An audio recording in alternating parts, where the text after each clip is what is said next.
Like I mentioned to all of you, this is a very interesting session on becoming rich before becoming old, jobs and entrepreneurship. India will add 183 million people to the working age group of 15 to 64 years between 2020 and 2050, post which the working age population will start to decline. I think we all need to look at this and debate how we are going to be facing this and handling it. As our panelists today, we have Mr. Shiva Subramaniam Raman, Chairman and Managing Director, Small Industries Development Bank of India, Mr. Santoshi Sasaki, Deputy Director, International Labour Organization, Decent Work Team for South Asia and Country Office for India, Dr. Radhika Kapoor, Senior Visiting Fellow, Indian Council for Research on International Economic Relations, Mr. Sridhar Krishna, Senior Scholar and Lead, the 20 Million Jobs Project, Takshila Institution. The moderator for this session is Mr. Aditya Ghosh, co-founder Akasa Airlines. And our chief guest for this session, giving the special address, is Sri Atul Kumar Tiwari, Secretary, Minister of Skill Development and Entrepreneurship, Government of India. May I invite Mr. Ghosh to give his remarks and take the session forward. Over to you, sir. Well, thank you everyone for joining us this evening. I take great pleasure in welcoming you on behalf of CII, where I am the co-chair of the CII National Committee on Skills Development and Livelihood. On this very important session, becoming rich before becoming old, and we are not talking about the panelists here. We have a very, very eminent panel today, and I'm privileged to be on the same dais as all of these people. I'm sure that, with this group, we are going to talk about a few very, very important subjects. We're going to touch upon a few thorny subjects too. And if at the end of the session, if we can go away with some thoughtful questions where we can go back and reflect what we could do individually as organizations and as communities to take advantage of the potential that India is sitting on today, that will be, then we would have served our purpose. India is a very young country. As of 2020, out of a population of close to 1.4 billion people, about 900 million people are between the age of 15 and 64.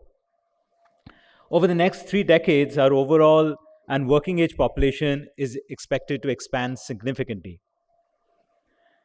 India's population is expected to touch 1.5 billion people by 2030 and 1.64 billion people by 2047, that famous year where we want to get to a $40 trillion economy, making India one of the not only the most populous countries, but also one of the most energetic, enthusiastic, and young countries. But we have another issue on our hand, that this working age of the population, while today is much bigger and expected to expand more rapidly than Europe and China, will ultimately start declining,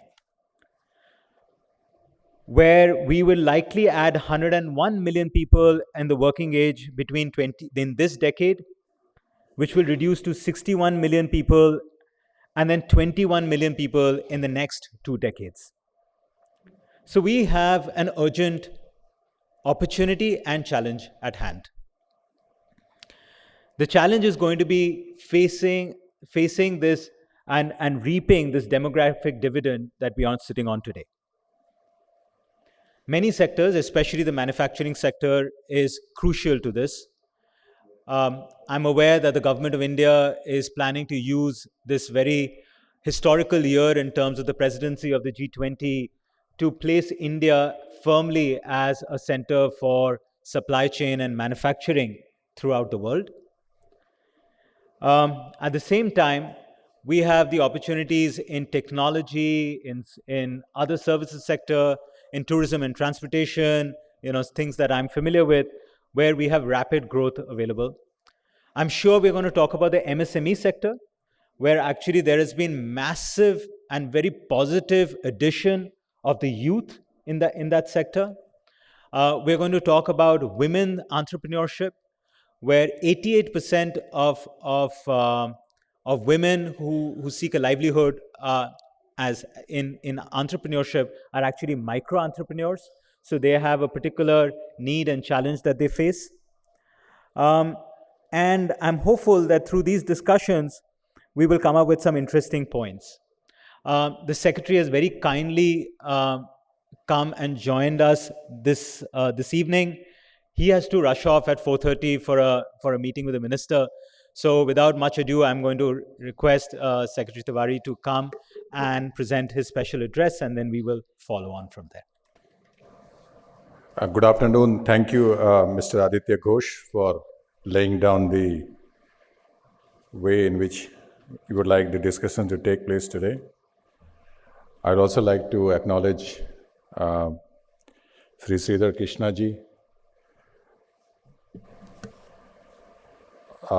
Sasaki-san, Radhika Kapoor ma'am, Mr. Raman, and all the distinguished guests and listeners here.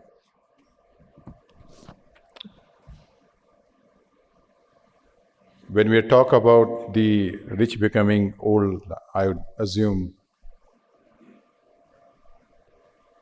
we draw a parallel between India's demographic advantage, which we have now, and which is going to last till 2031. When is the time window available for us to equip ourselves and our population, working age population, to be more productive? Since I am Secretary of Skill Development and Entrepreneurship, I would like to confine myself to the importance of skilling, how it is required for India till at the rate India 2047. There are certain evident truths which is coming to fore now.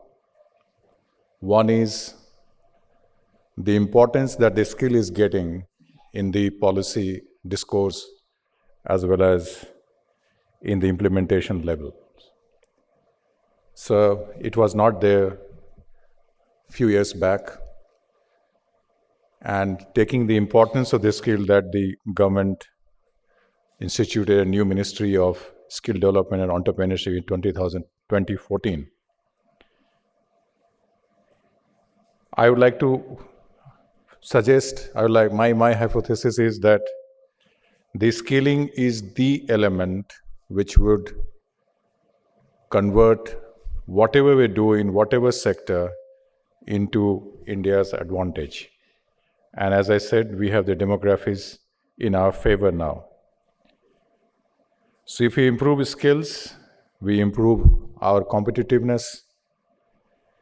There is a study that if we do 10% of education training, then there is a 8.6% gain in the productivity.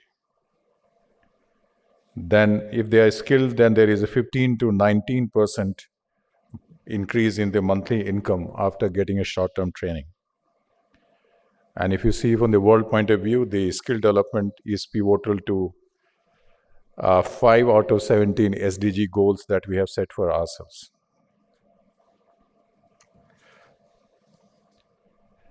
As we talk about the skilling and how we become rich before getting old, then we need to remain mindful of what are the mega trends that are shaping our lives.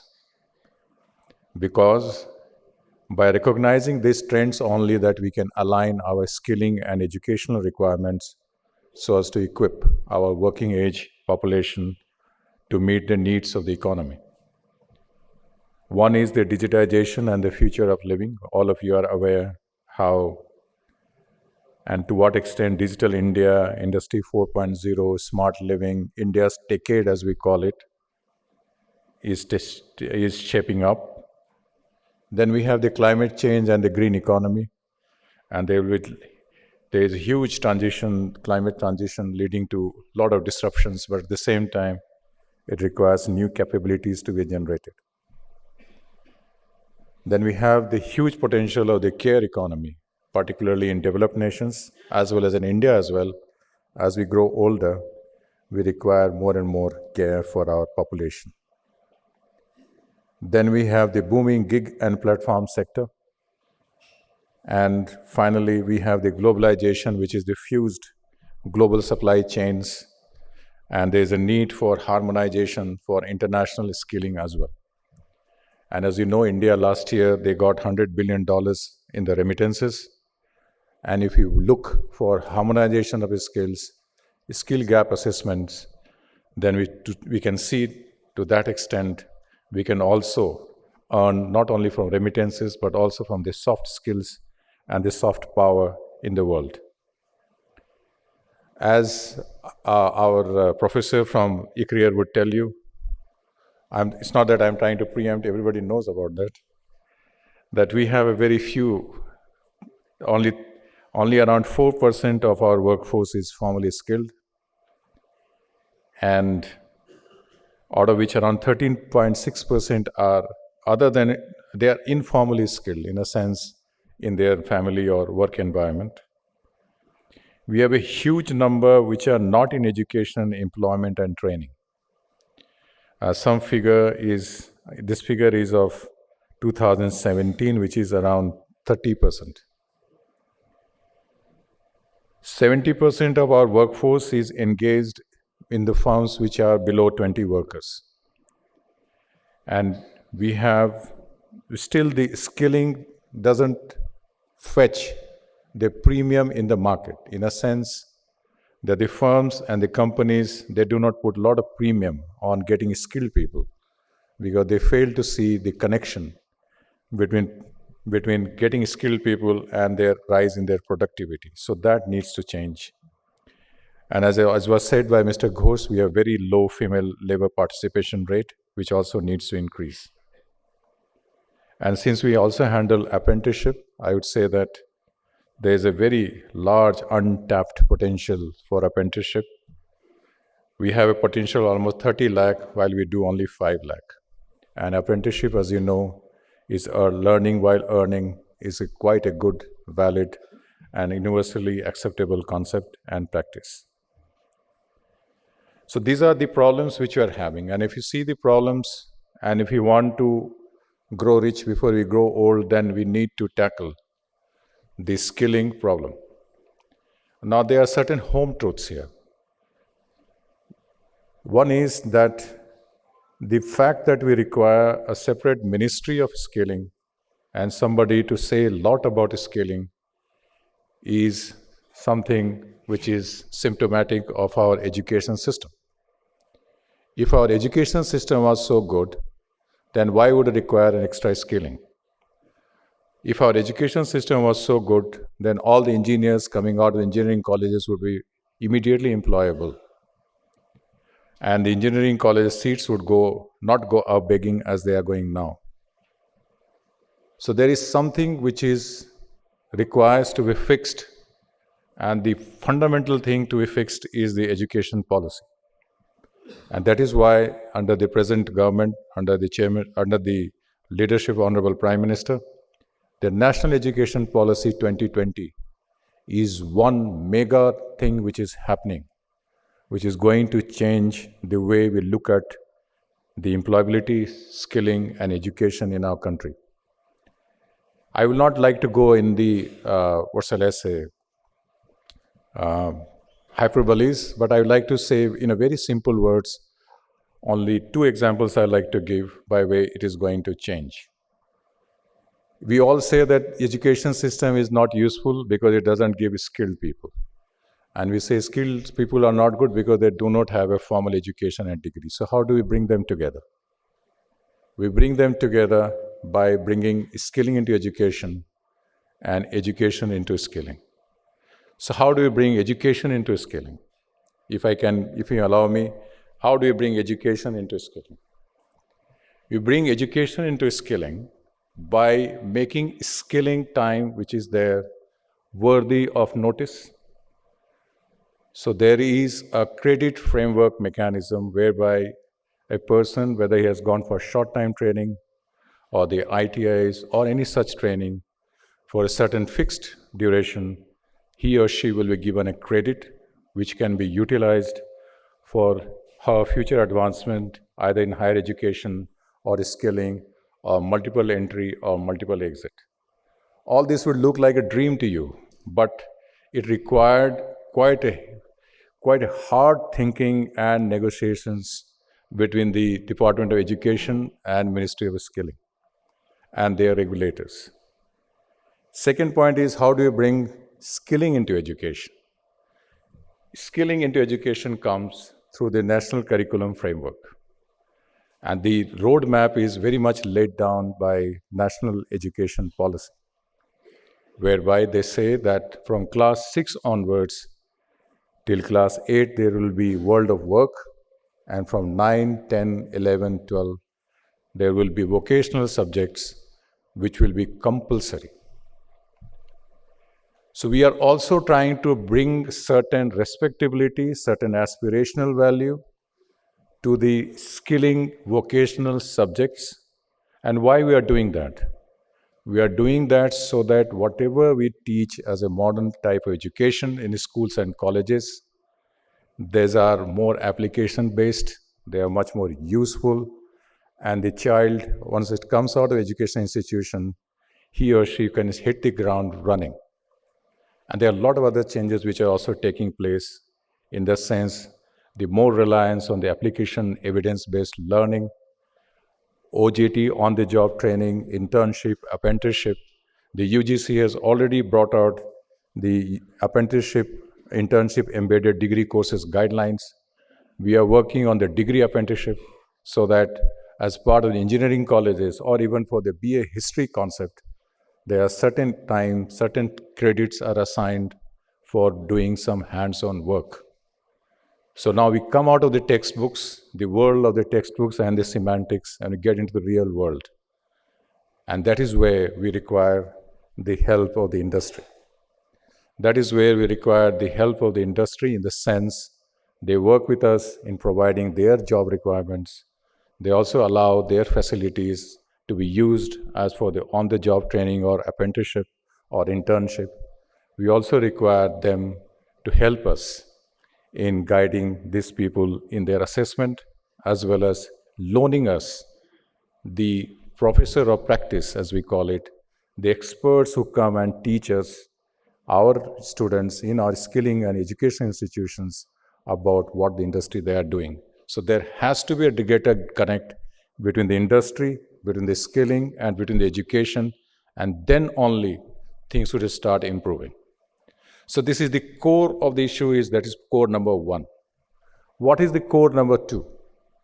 Core number 2, as I said, India take it, and our government, our ministers have been going around saying, and which is right also, the kind of the blockchain which we have, kind of the layers of the digital system which we have laid for ourselves. It allows us to use, for giving one example, is the student registry. Now, if you had heard National Education Policy, you would have heard about the Academic Bank of Credit, NDA system, and all those high-sounding words. Sir and madam, a lot of work is also going on that regard. The point I am trying to highlight here is, yes, there is a problem in our system, and there is a need for us to fix the system.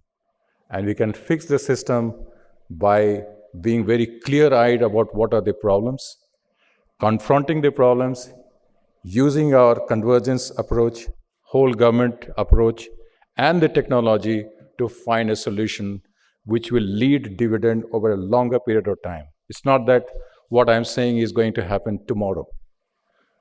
And it should not change our skilling and education system in one way, in 1 year. It will take time. And there are, what drives that? So they are the main drivers of bringing transformational changes are being put into the place. And there's no exaggeration to say, I have done 32 years in government service, that what we are thinking now, thinking in a holistic way, is going to lead a lot of change in the way our workforce, our educated people are generated. And that would lead to a sea change in the way employment opportunities are happening, and they will also lead the change in the way our demographic dividend is turned beneficial to our country's economy and progress.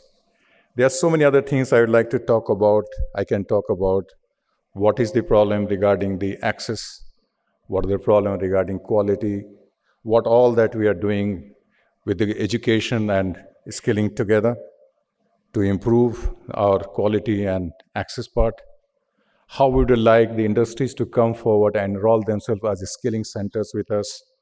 How would you like the sector skill councils to reinvigorate and reimagine themselves other than what the assessment agencies they are? We'd like them to have a greater connect with the industries and help us in finding out what is the demand, what is the need for the skilling.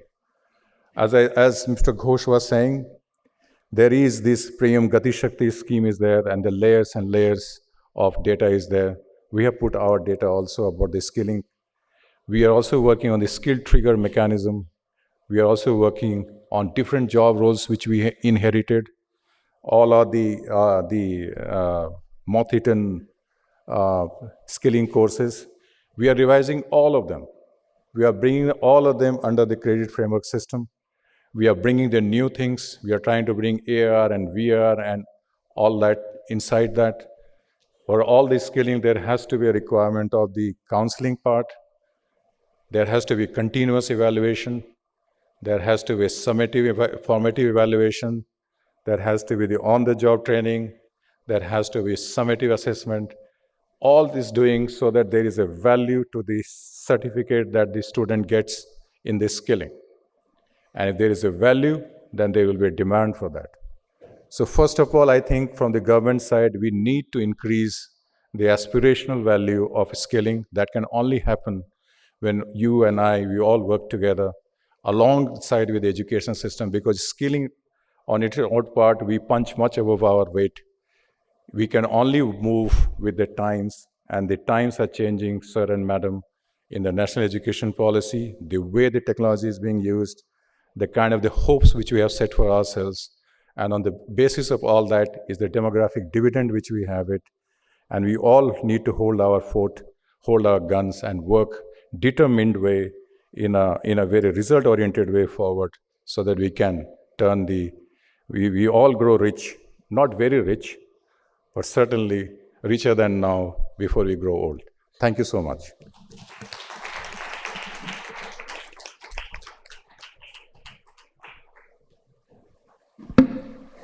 Thank you very much, sir.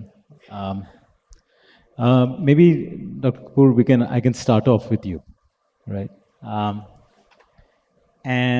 Just to take on from what Mr. Tiwari was saying, you have a great lens on the overall, macro policy framework, and if we kind of look at our youth and the population which is right now between let's say any population which is under the age of 35, right? Are there any obvious shackles, stumbling blocks that you see which can help us unshackle the potential that we all sort of see in front of us?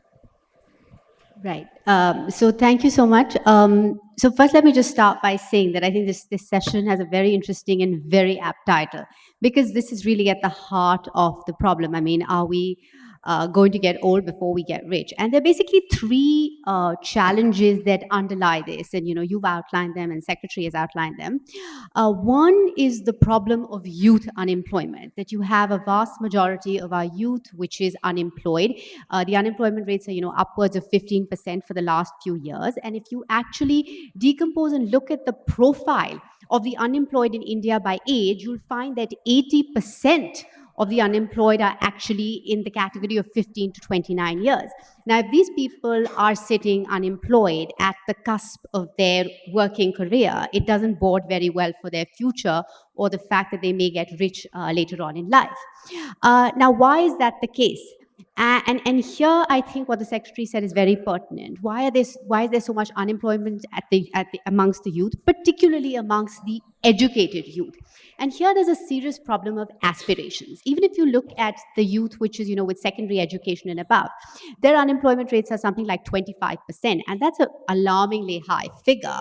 What's going on there that is responsible for it? I think there are broadly two things which may well be possible to address in the near term.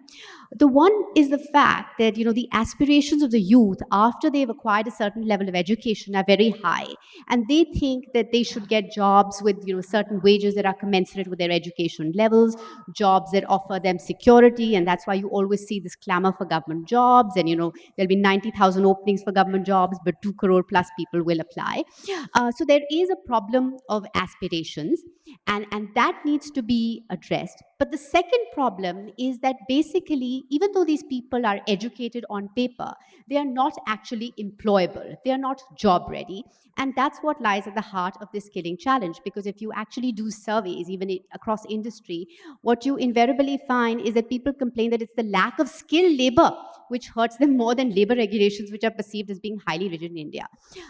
So how do you fix that? I think on that, there are two quick fixes. I mean, I'm using that term in a very loose way because, most of the solutions that we're looking at to address the challenges in the labor market are fairly long term. And frankly, it's not, given the immediacy of the challenge, as you mentioned, we do need to find certain short term solutions. One is the idea of apprenticeship, which the secretary talked about.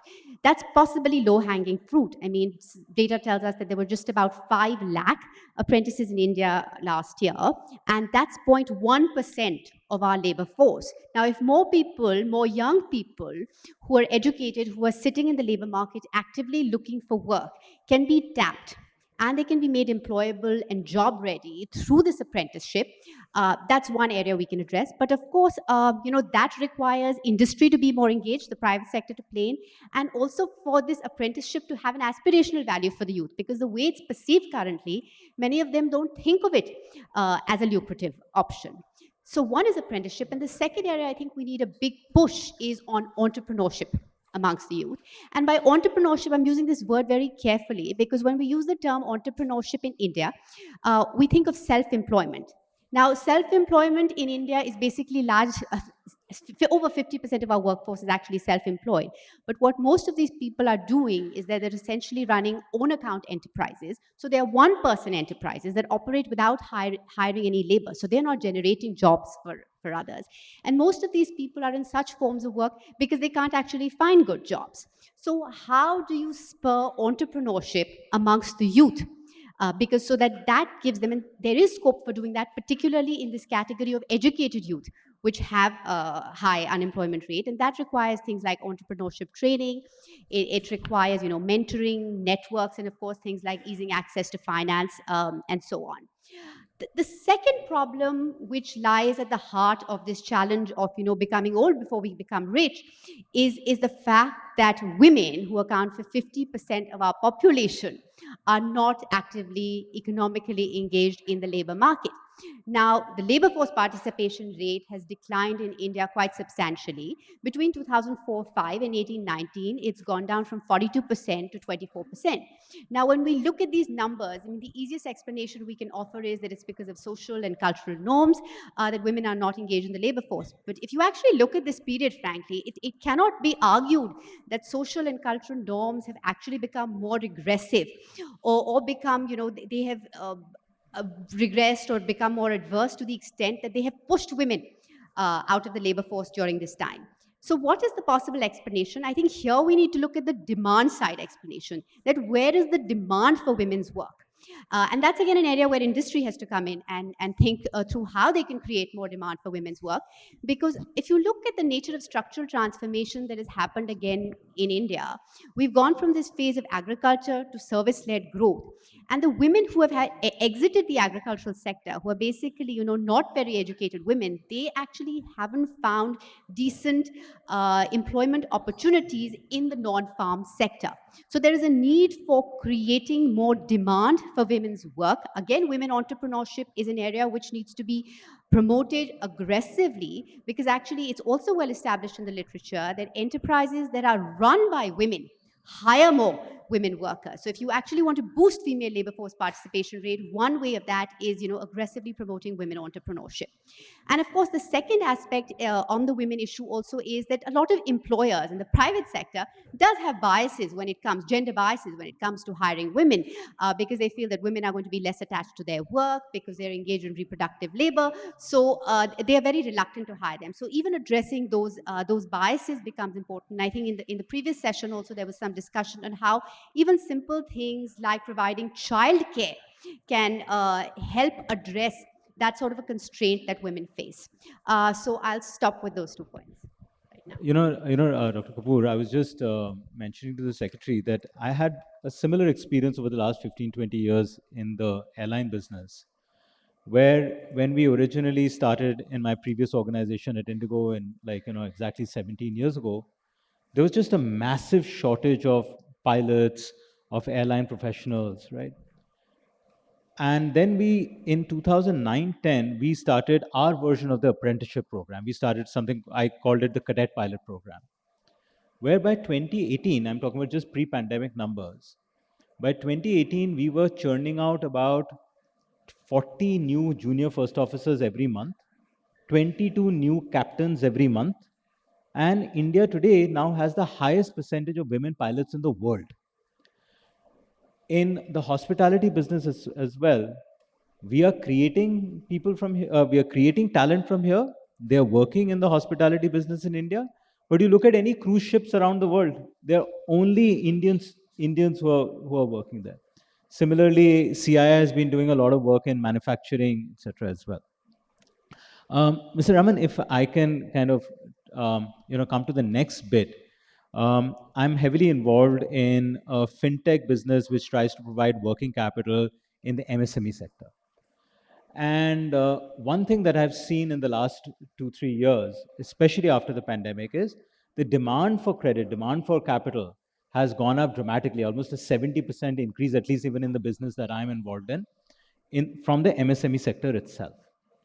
SIDBI is doing an amazing array of work. I mean, and not just because you're sitting here, even whether we look at even larger startups in the startup ecosystem, SIDBI has become a pretty key anchor investor, on the back of which you get other funds. And on the other side, we're also seeing this positive impact of youth getting more and more employment in the MSME sector. And I was really pleasantly surprised to see actually the women's participation in the MSME sector has also gone up, right? So what is this magic that is happening, and what can we learn that we could then apply elsewhere, or we could actually replicate this pocket of excellence? So thank you, and it's really an honor to be here in this panel. The best way to look at the MSME sector is, of course, in terms of the small and the big. So the entire solution framework for the big is very different from that of the small. But the other sort of discriminant is about manufacturing versus services.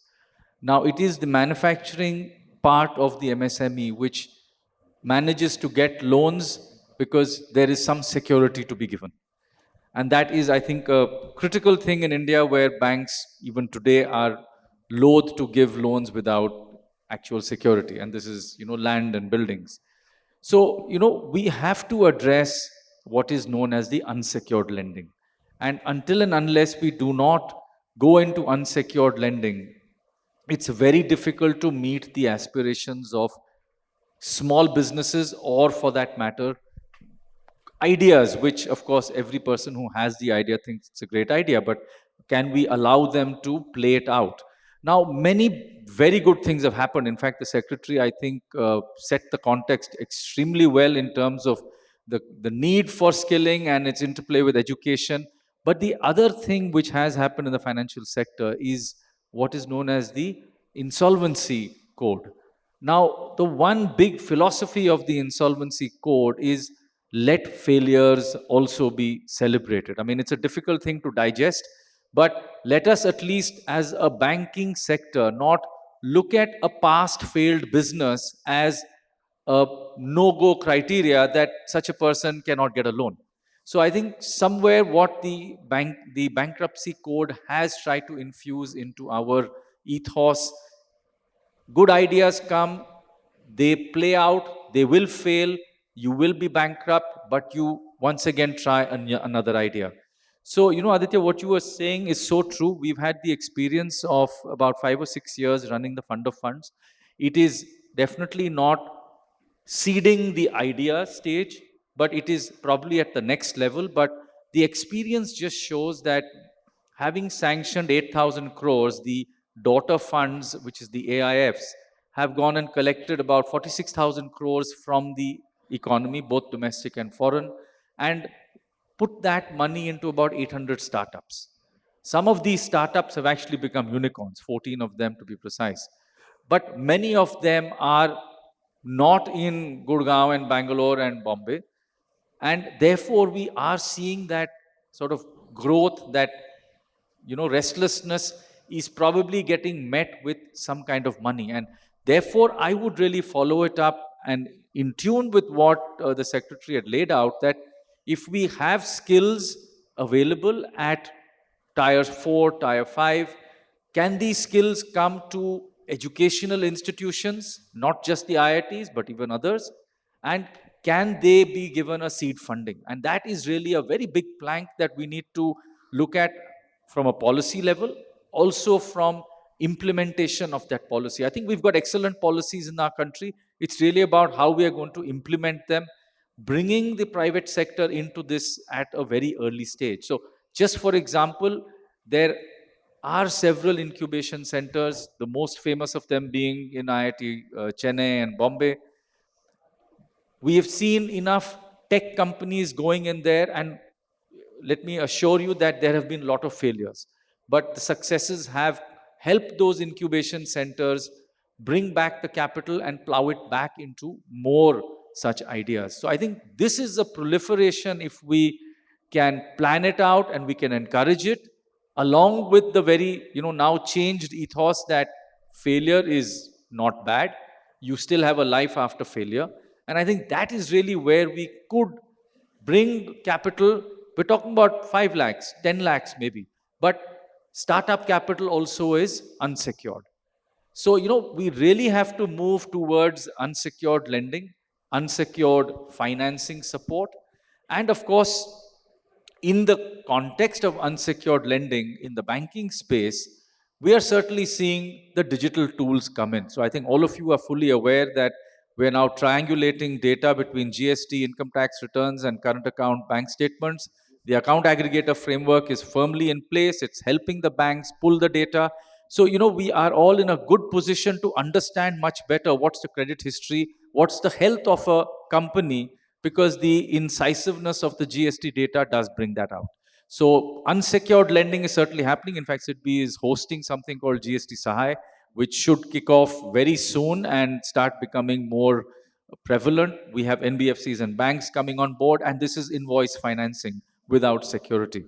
So we certainly should look at access to both support, I mean, that is capital from a startup point of view, access from an unsecured lending point of view, both are equally important. Thanks. I thank you, Secretary. I think you have. Thank you very much. I know you gave us another 25 minutes. I appreciate it. Thank you.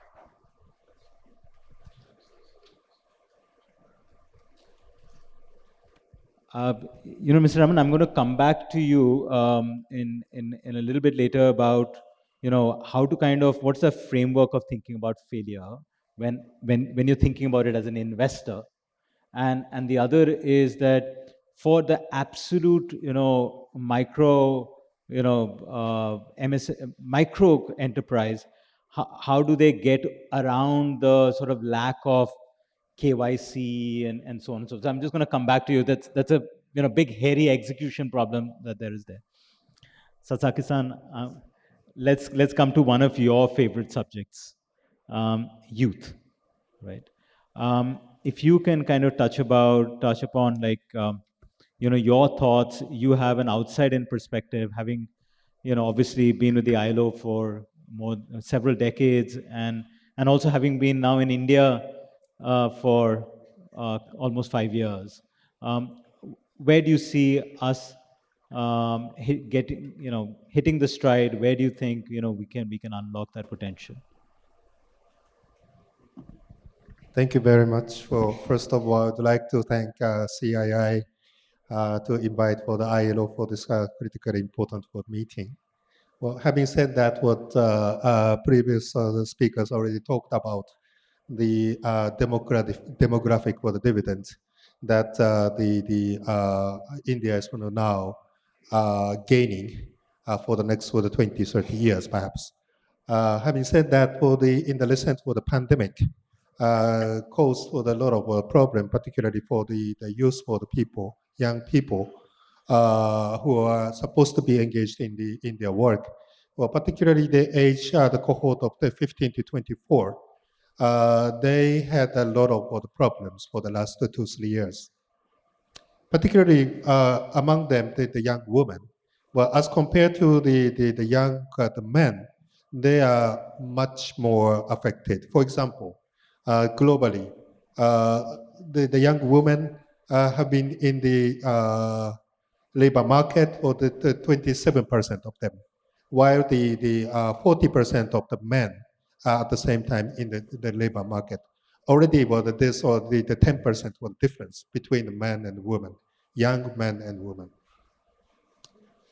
And the question here is that for these the young people, at the time of their retirement, say in 20, 30 years, whether they can see the Indian economy or the well developed to be develop the economy during their lifetime. That's the question. And the young people who are already in the labor market, what is for the matter for them is for the more on the well-functioning labor market, and with the good for the decent for the working opportunities. But the ones who are not yet in the labor market, it's more on the quality education opportunities, enabling environment for the to access the jobs, training, skilling, as for the secretary discussed. So based on these things, I would like to take up for the 3 issues that are critically important for the labor market for the young people, young workers in the coming years. 3 points, including one, entrepreneurship, second, about women, and third, about the informal workers' access to the social security. On the entrepreneurship things, well, the ones who have for the good for the training background and for the knowledge, entrepreneurship should be the viable career option. And particularly with the digital technologies, they can access to and they can connect to the larger market, much larger than for the people entrepreneur could for access to the market before. They can access to the larger market. And well designed for the entrepreneurship training should be the part of the education. This is my point. And I used to work in China during the 2010. That time, the China in the period of the privatizing the state-owned enterprises, and there are so many people, what they call the laid-off workers from these for the state enterprises were there, and the Chinese for the government asked ILO to organize for the entrepreneurship training for these people to get self-employed. And we provided the training, what is called the SIYB, Start and Improve Your Business Training, which is sometimes called the MBA for the poor. I'm not saying that all these people can be entrepreneurs, but some of them can organize for the new enterprises, perhaps the small, start with small, but gradually becoming with the larger, and they can employ the more people in these for the businesses. And the well-structured the entrepreneurship training is critically important to avoid the pitfall of when they start a business. You know that the 50% of these were small businesses when they start up. Within 5 years, 50% of them will be gone. Well, with the good for the training program, they can avoid for some of the pitfall that they will face. So created decent work opportunities for others by creating through the entrepreneurship training, as the secretary mentioned, perhaps it could be a part of the education system. This is my first point. And second point about the women. Indian economy needs for the more women to thrive the economy. And it's not for any kind of jobs, but for the woman should be gaining for the fair wages and for the access to the social protection. That is important.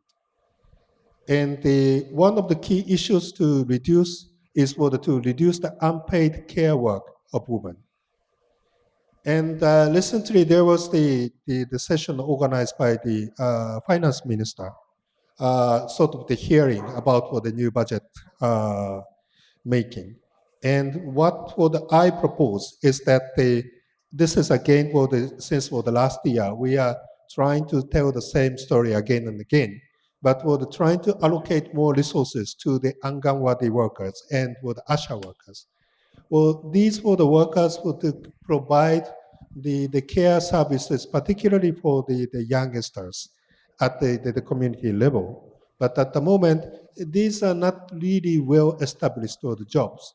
In a sense, they need more reskilling opportunities, and also in terms of the payment, they are paid at for the 3,000 rupees per month.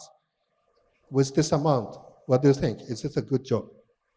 But it could be a good opportunity for them to start these for the businesses or the jobs, and to be a professional, so that for these the Anganwadi workers can give the good for the care services in the community, so that other women can go for the wage employment opportunities.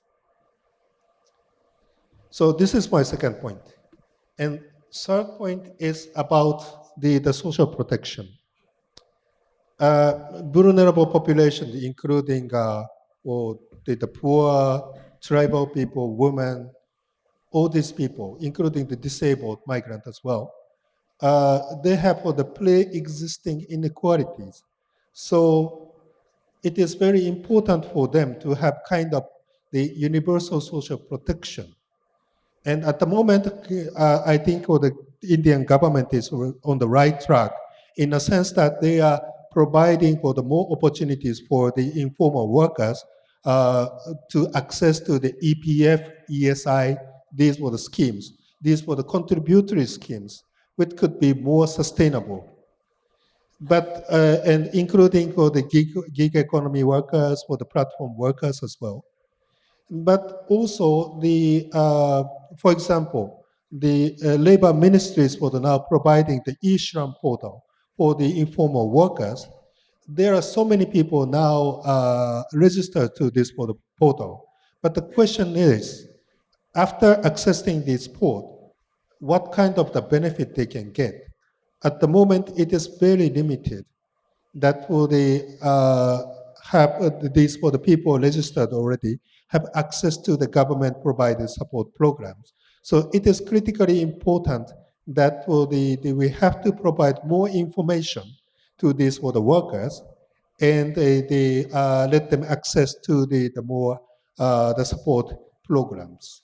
So this is my third point. I just want to stop here. Thank you very much. Thank you. Thank you very much. Sridhar. Sridhar, I mean, just building on what Sasaki-san was saying, that the pandemic has had a disproportionate impact on employment, on the youth. We all know that employment rates have actually gone up, not creating enough jobs, and I mean, you were talking about employment elasticity just a short while back, and also you had a certain view on, and your research is on job creation. So how do we kind of get out of this cycle in the even in the sort of medium term? Thank you very much for having me here. I think thanks to CII and all of you for listening. I think it's a critical subject, right? So we talk about India's demographic dividend. We talk about India's large young population, but it could very easily spiral into a demographic nightmare, right? So unless we fix some of these specific things. We, if you look at India in the 70s when we were growing at about 3%, India used to have very low productivity and various other ills, but we had an employment elasticity of about zero point 0.9.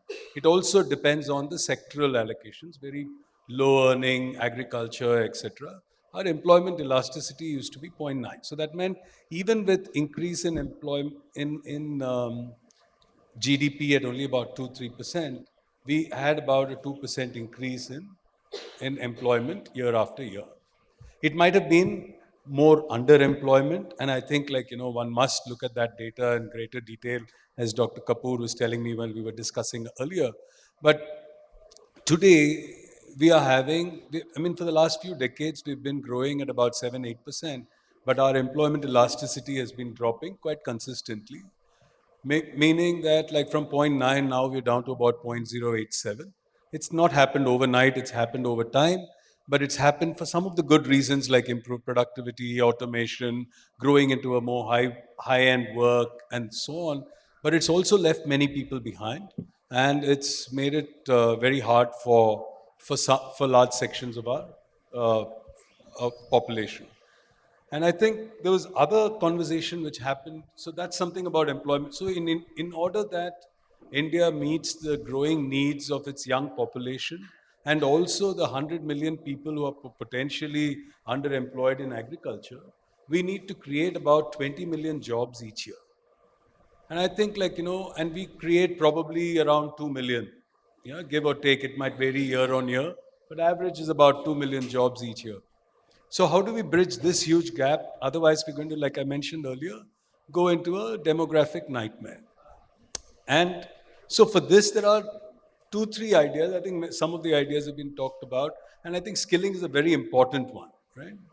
But when we talk about skilling, I want to tell you about my own career, right? So when I started working, I started off as an engineer, this, that. I went in and worked in manufacturing.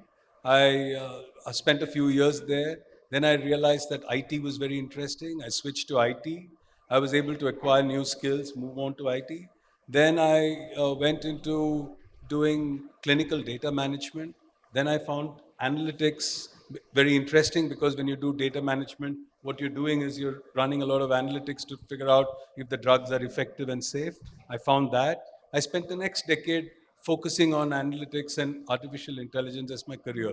I was able to make the switch from manufacturing to IT to analytics because I had the wherewithal to acquire new skills. I was in organizations which supported me and helped me to learn those new skills. And I had the money to go and pay for skills which I thought were interesting and new. But not everybody in India has that advantage. Not everybody can go out and acquire the skills that they want.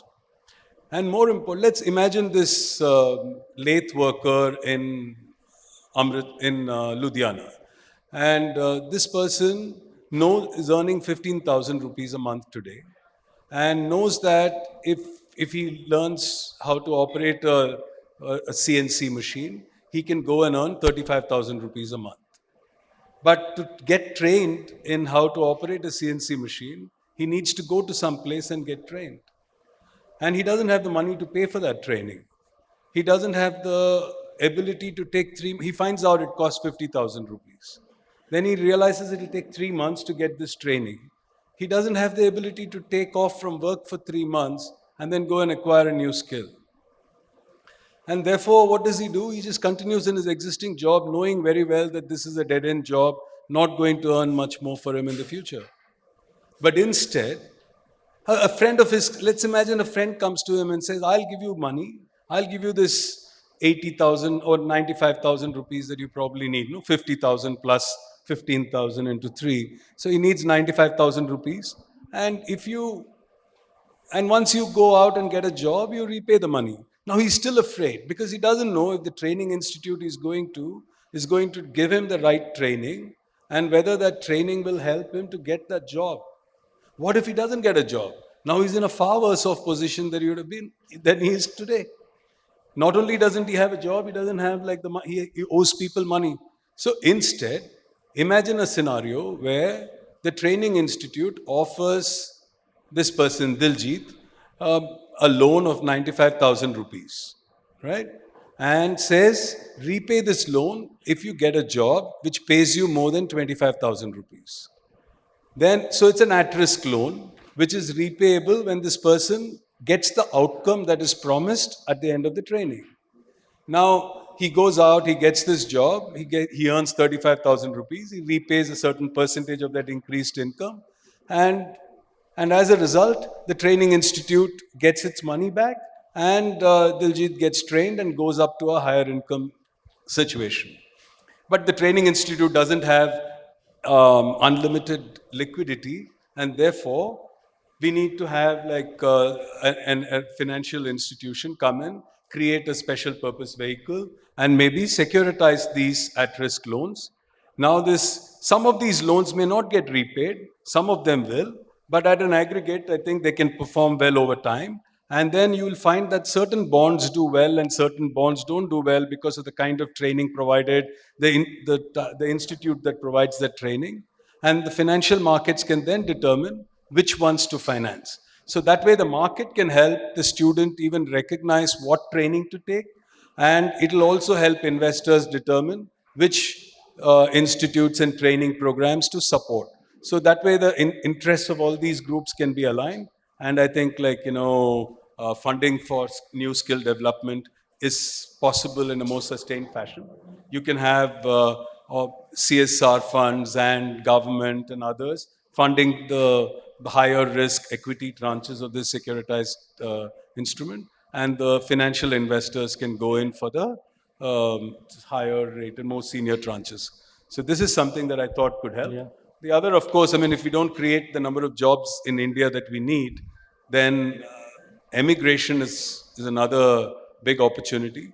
Large parts of the West and developed world are aging, and they need people. And just like you have a coffee development board and you have like etc. I think maybe if you have an organization which supports people to go out and find jobs in other countries, identify the right skills, and use what I call these career impact bonds to sort of go out and get the skills required to get those jobs. Yeah, I mean, CI is, of course, working heavily in this sort of area of mobility of workforce. We have a conference on Thursday. I hope some of you will be there. This is going to be a big part of the discussion. Dr. Kapoor, I've got a much longer question for you, so I'm going to actually save you for last. Since we're talking about money, we'll go to the gentleman with the purse strings. Just layering one more thing on top of what I was just talking about was whether there are people over here who want to invest in a skills development institute program, whatever it is, whether it is industry wanting financial support to be able to create skilled workforce for the long term, or for that matter, we were talking about entrepreneurship, completely it's at risk. And in the world that I come from, venture capitalists, they kind of say, even if 1 out of 10 works or 2 out of 10 works, it's fine because it's going to more than, repay for all the risks that I've taken on their balance 8. And like you said, failure is, not only do we have to encourage it, we've got to first acknowledge that it's going to happen. I mean, it's just the nature of life. Your views on what does it take for to get that kind of an investor to come and back you up in what seems like, because I think the jobs are probably there, right? I mean, there is a shortage of talent, but how do we match that gap? So I have traveled a fair amount in the last 18 months as in my current role, and I can just share with you that there is a lot of talent and skill which is available in our people. State after state, if you look at the inherent skills which exist in people, it is there. It's a matter of how better we could get those skills out of them and provide them the market linkage, so that whatever skill that is manages to go to the market. Again, ONDC is one such effort. We are working very closely with a few of these artisan groups. It's a very, very small initiative, but we do know that there are plenty of artisan clusters where those traditional skills are probably dying out. If we don't intervene and encourage those skills, they probably will disappear in a couple of decades. So the first point I want to make is that not everybody is looking for a job. There are lots of people looking for help to continue with their skills that can earn them sufficient amounts of money. This actually goes across. Tourism is again something which a lot of states have woken up to. So, be it J&K, be it Orissa, we have a lot of government programs around tourism. It is all about creating an entrepreneur on the ground who will serve the tourist. So it could be a homestay, it could be a guide, it could be multiple. There's a great program running in Jaipur called the Pink City Express or Pink Auto or something, and it's about women entrepreneurs driving autos, ferrying the tourists around Jaipur city. I mean, why can't we do more of that? So, a lot of people actually do not want the jobs. But I think coming to your point that how do we get impact investment and what Sridhar was saying, I think this is completely right. I mean, we'd love to sort of work on that further and take it, because there is a lot of money. Again, I'm not saying it's just foreign money. There's money in India also, which is happy to come in and maybe for check boxing the SDGs. That is one way of looking at it, but let's look at it more positively, that there's a lot of money interested in getting people skilled, helping entrepreneurship, or even investing in institutions that further skill. So we have, as SIDBI, just started 4 programs, and as it would happen, one is in each corner of the country, where we have taken slightly new age universities and we are running entrepreneurship courses with them, where people of that area who have something which is more than just an idea, but probably running small businesses, we're bringing them on board and giving them the set of skills that they would need, which would take their business forward or even make them better employable for some other organization. So I don't think we should be very fussed over whether it is an entrepreneurship or the person finally gets a job, because again, a lot of people end up doing a job for some time, or entrepreneurship followed by a job, and then they have the confidence to go back and start something much larger of scale. So we need to be able to track a person across. uh, it's difficult to say, but I think we have the digital tools in place.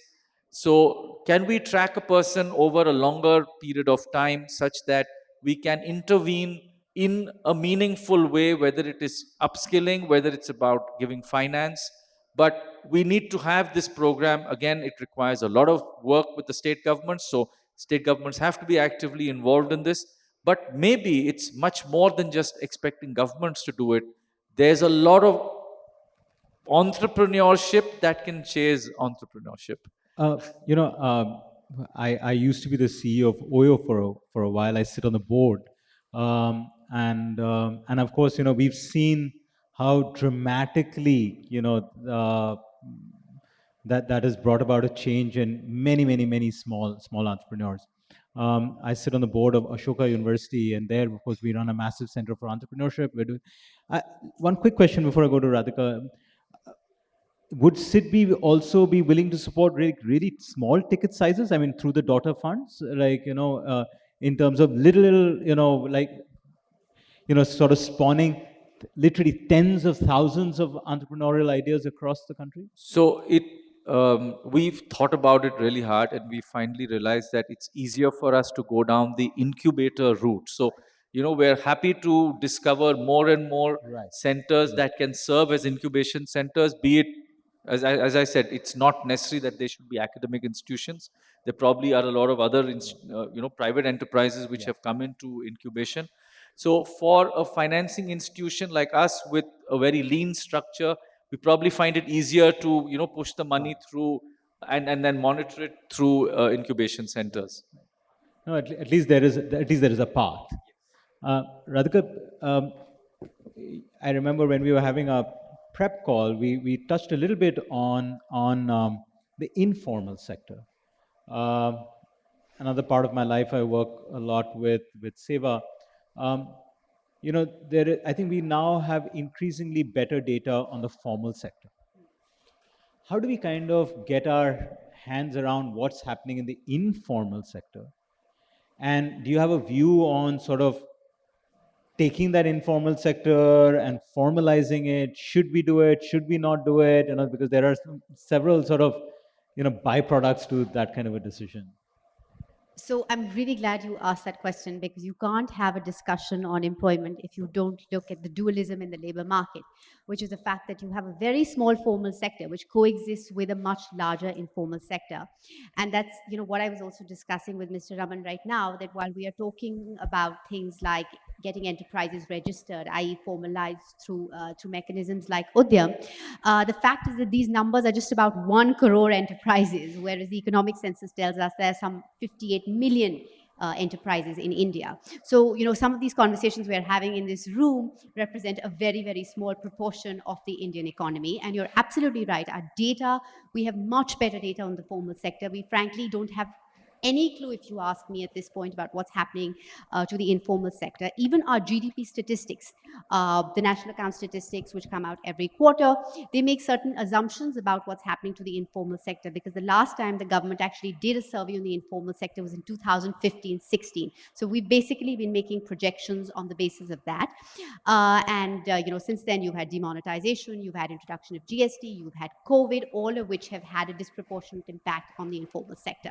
But coming to your more substantive point, which is a very important policy question, is that what should be the policy line on the informal sector? And be it the ILO or the World Bank, everyone argues that the informal should be formalized, and that is a completely desirable objective, and I'm completely on board with that.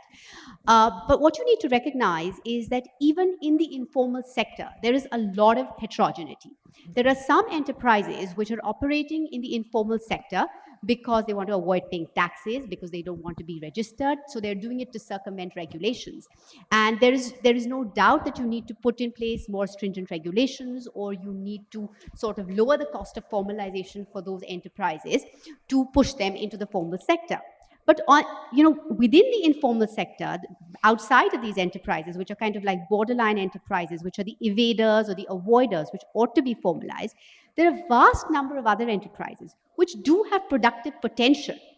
And what you have to try and do with these enterprises is that actually enhance their productive capacity. So how do we get these guys financed, which is what we were discussing? How do we get these guys access to skills, access to markets? How do we organize them better so that you can actually enhance their productivity, enhance their incomes?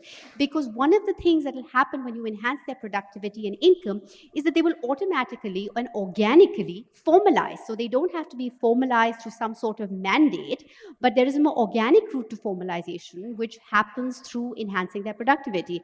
And I recall you mentioned that you were a part of the chairperson of Rudy and the Seva Social Enterprise. And I think that's a very interesting example, because you have women working in the agricultural sector who are small and marginal farmers. And in fact, this also relates to the question of the low female labor force participation rate. Much of the women in India, about 70%, are in the agricultural sector. They work as unpaid family helpers on farms. But Rudy is again a very interesting example example where small and medium, or marginal rather, not even medium, Absolutely it's marginal. marginal and Absolute small. bottom. Yeah. Basically, they have come together Yeah. through collective action, through creating this cooperative, to actually generate a scalable and sustainable business model. So while I'm not in favor of saying that the policy environment should actually support and encourage these very, very small, unproductive enterprises, because that distorts your allocation of financial resources and the productivity of the economy as a whole, I do think that those which have the scope of enhancing their productivity and therefore formalizing in the medium term ought to be given necessary policy support. But of course, the challenge is how do you identify them? Yeah. Just to give context, what Dr. Kapoor is talking about is there are these 5 social enterprises in Seva, which I'm the chairperson of. Basically, it's a collection of self-employed women, 2.2 million women, and we have created 5 companies, non-profit companies, but companies. One is working in agri-commodities, one is working in garments, one is working in green energy, another is working in waste, and so on and so forth.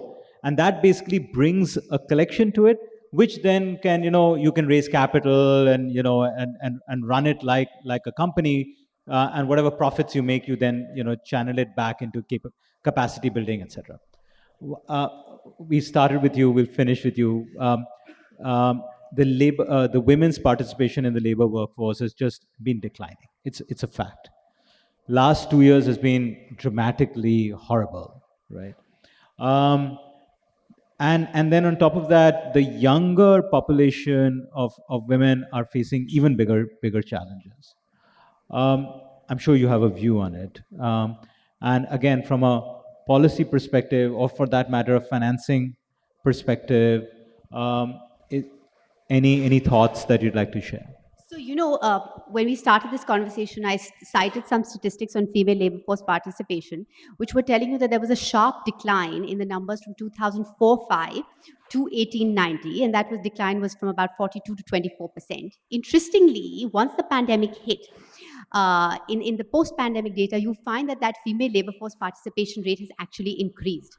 Now, why is it increased? It's not a good thing that it's increased. It's increased because there has been so much distress in the economy, because household incomes have collapsed, that women have been pushed out and compelled to participate and do whatever kinds of odd work they're doing. They're either working in that category of unpaid family work, or they're working as casual labor on farms where wages have been falling, because you have the rural wages data over the last few years telling us that that's been declining. So actually, the pandemic has, at the lower end, those who are at the lower end of the income and the education ladder, they have been pushed back into the labor force. It's distress-driven participation, because they are doing not what we call good quality work or decent work. And those who are at the higher end of the education and skills ladder, they too have borne a disproportionate burden, because at the end of the day, when we've had all this option of hybrid work, women have had to manage their job responsibilities along with all the burden of unpaid care work, childcare, so on at home. So it's really been a double whammy, but it's manifested itself in different forms amongst those who are at the top and the lower end of the education and the income ladder. And here, of course, I would argue, like I said in the beginning, one of the big things that India needs to focus on, and I think was mentioned in the previous session as well, not the one which was about building a new social contract, is how simple things like just having childcare can go in such a long way in accelerating participation of women in the labor force. So those are my thoughts on that. But I do want to reflect on something, if you give me a minute, is that, we, and Sridhar talked about employment elasticity and so on. I think the way we think about jobs in India needs to change a bit, because when you go to any policymaker, and we always say that, okay, we need to grow at 7%, 8%, 10%, and then we'll create employment. But I think we need to rethink that process, because having been through this phase of jobless growth in India since 2004-5, we know that simply having high growth is not going to translate into productive employment opportunities. So we need to actually be more targeted, more specific, and say, what is it that we can do to create more employment, be it through, I don't want to advocate for subsidies, because I know we don't have fiscal space, things like hiring subsidies, but even a sectoral approach, like let's target these 3, 4, 5 sectors which can create jobs, particularly for women, and that can give an impetus to job creation. Because we assume that job creation is a byproduct of economic growth. Because of technological change, there has been a decoupling in that relationship, and that technological change is particularly important in the context of this discussion on skilling. But I think now we need jobs, we need better quality jobs to actually drive India's economic growth. Because the other elephant in the room is, where is the demand in the economy? We know that the world is heading towards a recession. So exports are not going to drive India's growth. Per capita income in India is still lower than what it was in 2019-20. So where is the consumption going to be in the domestic economy? So till we actually create more productive, well-paying jobs, we're not going to have demand, and demand is a very important driver of both investment and growth in the broader macroeconomic sense. So we need jobs today more for economic growth in the future than vice versa, I would argue, actually. Oh, absolutely. Thank you so much. Thank you so much for ending it on a very, very precise note. And I mean, just to take on the sectoral piece, I mean, we were talking about it in some other contexts as well. We just take a sectoral focus might be easier from policy, from being able to map supply to demand in industry. It may be easier to bring in industry participation, being able to channelize finance better for that matter, and then and really specifically target those labor intensive sectors where in any case even today participation of women is very, very low. Well, thank you very much to each one of you. Thank you to the audience. And I also just one more pitch for the summit on the 13th, which is the Global CII Summit on skills development. Once again, thank you, Dr. Kapoor. Thank you, Mr. Raman. Thank you, Satakasan. Thank you, Sridhar. Thank you very much.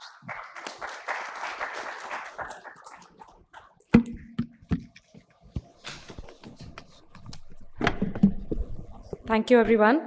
Thank you for being such a wonderful audience. I'd like to request all of you to please join us for high tea. Also, the rest of the sessions are virtual. I'd like to request all the participants to join us on CII Hive, please. Thank you very much. Thank you.